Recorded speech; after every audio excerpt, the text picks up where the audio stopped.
Bonjour, au cours de cette petite vidéo, je vais vous présenter les 2 premières années du Fab Lab Paul Valéry, qui se situe au collège-lycée du même nom, dans le Paris, au 2e arrondissement. Et je vais vous expliquer pourquoi, pour la 3e année, nous avons besoin d'un peu d'aide pour faire évoluer notre projet vers l'international. Alors, depuis septembre 2018, le Fab Lab est ce qu'on appelle un espace de création numérique, qui est à la fois innovant, accueillant, mais exigeant. Vous avez une des deux salles en photo ici. Et cet article de Monde ne s'y est pas trompé, c'est un article qui est paru le 15 décembre 2020. Nous sommes aussi attentifs pour accueillir les filles au sein de cet espace. Et vous verrez qu'elles sont maintenant majoritaires. Alors, innovant, puisque en fait, nous avons créé 2 salles qui sont complémentaires. Une salle où se déroulent on va dire, les cours classiques de programmation, et une salle qui sert de laboratoire en quelque sorte numérique. Avec 3 machines, 2 imprimantes 3D accessibles aux élèves et une découpeuse laser. On a une vingtaine d'ordinateurs dans la première salle, qui sont des unités centrales classiques avec des cartes graphiques perfectionnées pour faire bientôt de l'intelligence artificielle. Et nous avons beaucoup de microcontrôleurs qui nous permettent en quelque sorte de faire des mesures dans le monde physique et de programmer en fonction de ces mesures.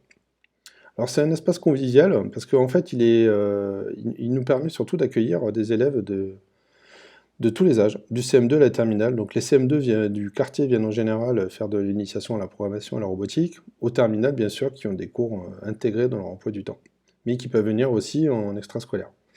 Alors pour l'extrascolaire, nous avons décidé d'ouvrir 3 soirs par semaine, et 2 demi-journées, en particulier donc le mercredi après-midi et dorénavant le samedi matin. Alors on tient aussi à ce que cet espace soit exigeant, c'est-à-dire que les élèves doivent proposer un projet. Comme on le reverra, on fonctionne beaucoup par pédagogie de projet, ou s'inscrire dans des concours que nous proposons. D'accord. La plupart des concours sont soit des concours de programmation, soit des concours de robotique, parmi lesquels Alkindi, qui est un concours de cryptographie, C'est Génial, qui est un concours où il faut proposer une invention entre guillemets scientifique, la Coupe de France de robotique, qui est parmi les plus réputées au niveau des compétitions robotiques, la First Lego League, qui, comme on le verra, concerne plutôt les élèves de 6e ou 5e, les prix Margaret Junior, sur lesquels nous avons commencé à nous développer, et la RoboCup Junior, que l'on verra en exemple avec 2 vidéos. Alors justement, pour vous montrer comment, en fait, l'état d'esprit qui règne au cours de ce Fab Lab, on va vous présenter en fait un parcours typique d'un groupe de filles, puisque comme je vous l'ai dit en introduction, elles sont quasiment en majorité dans le Fab Lab, c'est-à-dire il y a environ 60% de filles pour l'instant au niveau collège dans le Fab Lab. Et ce qu'on propose aux élèves, par exemple, en 6e, c'est de s'initier à ce qu'on appelle au robot sumo. Donc je vous ai affiché ici la table des robots sumo. C'est une table qui fait à peu près 70 cm de diamètre, et dont la règle est simple, hein, les 2 robots sont face à face, ici au début, face à ces lignes, et le premier qui sort a perdu. Mine de rien, ça a l'air très simple, mais ça demande déjà de pas mal réfléchir à la programmation et à la constitution des robots. Ensuite, en 5e, on propose aux élèves de s'inscrire à la First Lego League. C'est une compétition qui, comme son nom l'indique, se déroule intégralement en Lego, et qui fait appel à l'esprit de groupe, à la présentation de projets à l'oral. Donc c'est plus complet qu'une compétition de robotique, mais ça leur permet de s'améliorer justement au niveau de la gestion du groupe et de la présentation d'un projet devant un jury adulte. En 4e, les élèves peuvent s'inscrire à ce qu'on appelle la RoboCup Soccer Junior. Je vous ai mis ici la table telle qu'on l'a fabriquée, hein, vue de dessus. Donc ça ressemble à un terrain de foot. Ici on a une imprimante Delta qui imprime une pièce de Lego. Et ici on a une imprimante volumique. Et grâce à cette imprimante, on a imprimé cette pièce qui permet de tenir la caméra.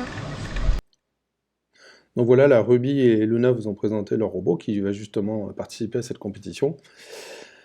Donc qui est constitué d'une caméra et des différents capteurs qui vont être présentés plus en détail. Et vous voyez maintenant, elles utilisent les ressources du Fab Lab pour améliorer leur robot.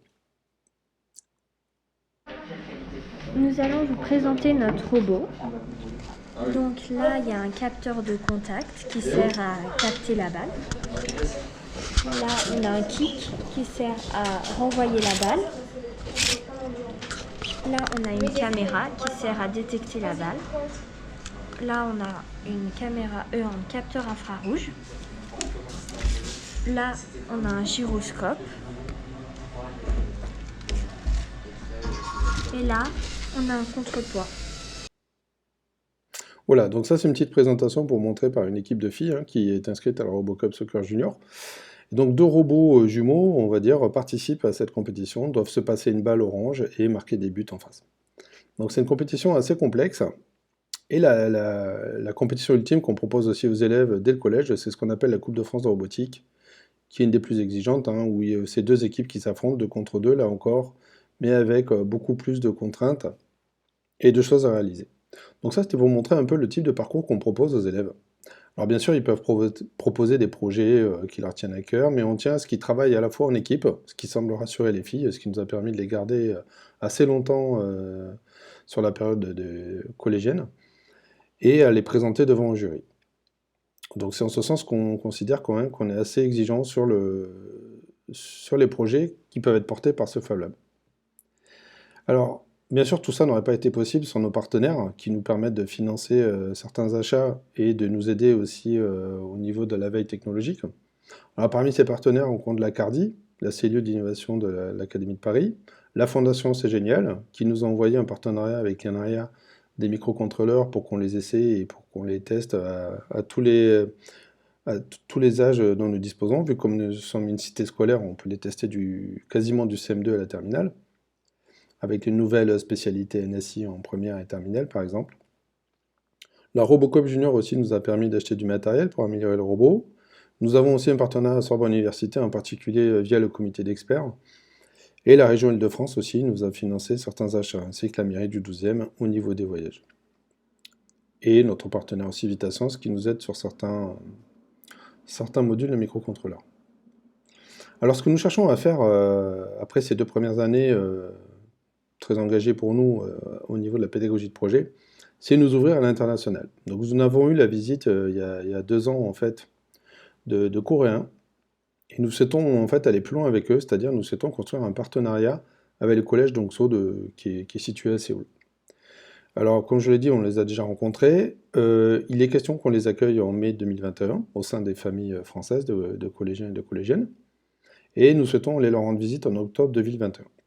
Alors il ne s'agit pas du tout que ce soit un langage linguistique. Nous avons à cœur en fait de faire un partenariat sur des projets.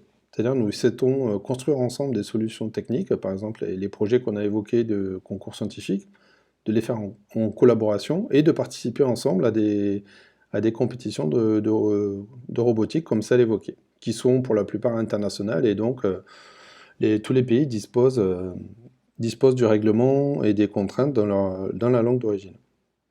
Alors pour compléter notre ouverture à l'international, on a aussi fait appel à Harper, qui est un étudiant américain qui est bénévole chez nous et qui vient animer des séances de codage, qui vient aider les élèves suivant leurs demandes sur leurs projets. Donc c'est un étudiant brillant qui est titulaire d'une bourse Fulbright, qui est passionné de codage, et donc il connaît beaucoup de langages, et qui vient même les samedis matins, d'accord, et qui vient expliquer en anglais aux élèves.